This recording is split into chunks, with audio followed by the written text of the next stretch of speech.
Life Audio.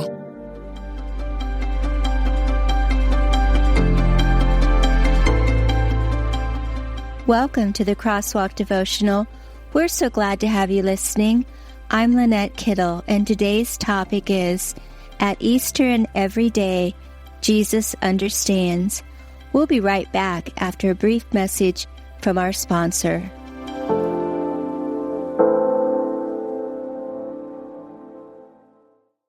For some of us, personal finances aren't just personal.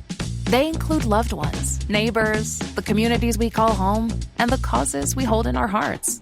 At Thrivent, planning your finances is bigger than just money. We help you put your plans into motion and faith into action so you can do more for the ones in your heart.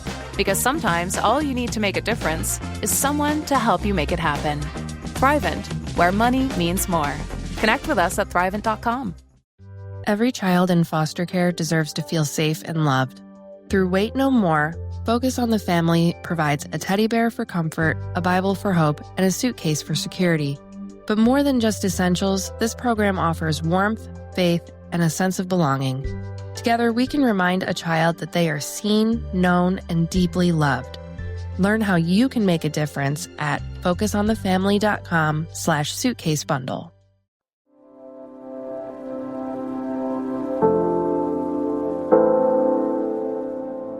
At Easter and Every Day, Jesus Understands, written and read by Lynette Kittle. And being in anguish, he prayed more earnestly, and his sweat was like drops of blood falling to the ground. Luke 22:44. Sweat. Most of us experience it repeatedly in life, whether from high temperatures and weather or during illness, recreational activities, or exercise, or because of stress and anxiety. It's a gritty, real aspect of life. Still, some of us don't think of Jesus ever sweating like we do at times, but being fully human as well as fully God, we can be assured he sweated. As a physician, Luke added details in his writing that help us know Jesus experienced human conditions like us. From various biblical passages, we also know that Jesus hungered for food like we do, how he thirsted for drink like us. Likewise, how he grew tired and needed rest and solitude at times, away from the crowds of people who followed him, just like many of us do too. Most likely, though, no matter what immense pressure we've been under at times, most of us have not had such an intense prayer time as Jesus did, where we sweat drops of blood.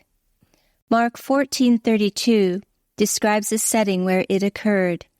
They went to a place called Gethsemane, and Jesus said to his disciples, "Sit here while I pray."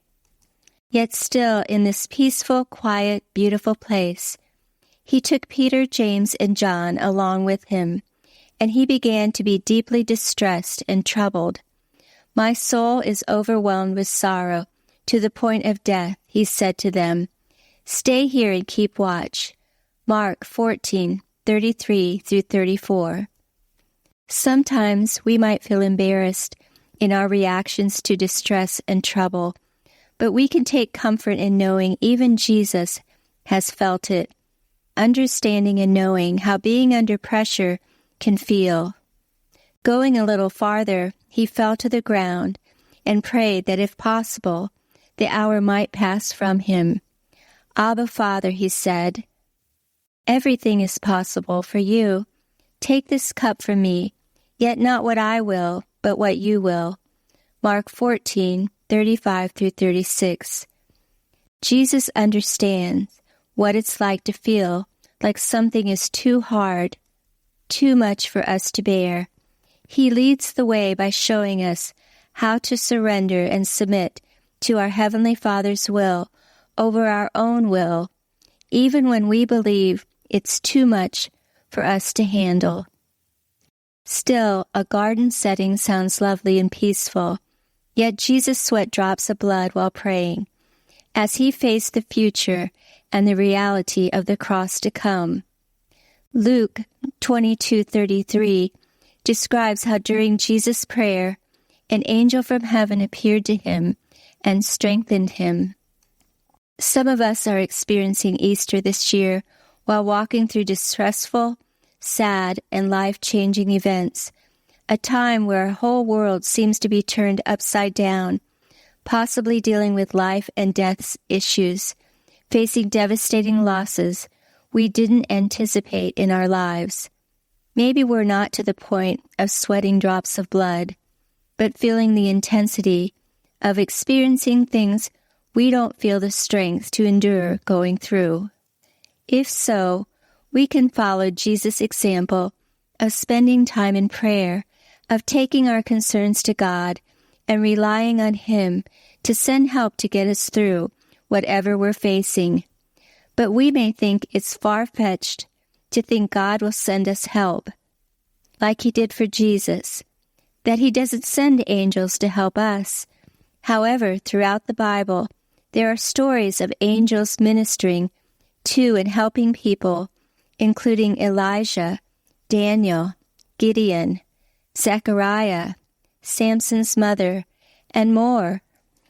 As well, Psalm 91:11 assures us that angels are available to help us, for He will command His angels concerning you to guard you in all your ways. God lets us know that He doesn't leave us alone in our troubles, but sends help, as Psalm 34:7 describes. The angel of the Lord encamps around those who fear Him, and He delivers them. Situations and need strengthening this Easter. Ask God to send help to encourage and uplift you. Be open and willing to receive His love, compassion, comfort, and more. Further reading, a prayer to celebrate your salvation this Easter. The Crosswalk Devotional is a production of Life Audio and Salem Media. If you liked what you heard today, please take a second to rate and review this podcast in your favorite podcast app so that more listeners like you can find the show. For more faith-filled, inspirational podcasts, visit us at lifeaudio.com.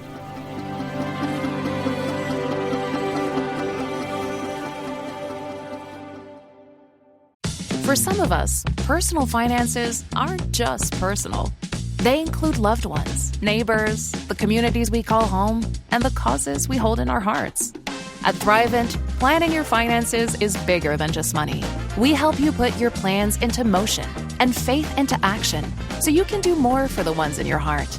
Because sometimes all you need to make a difference is someone to help you make it happen. Thrivent, where money means more. Connect with us at Thrivent.com.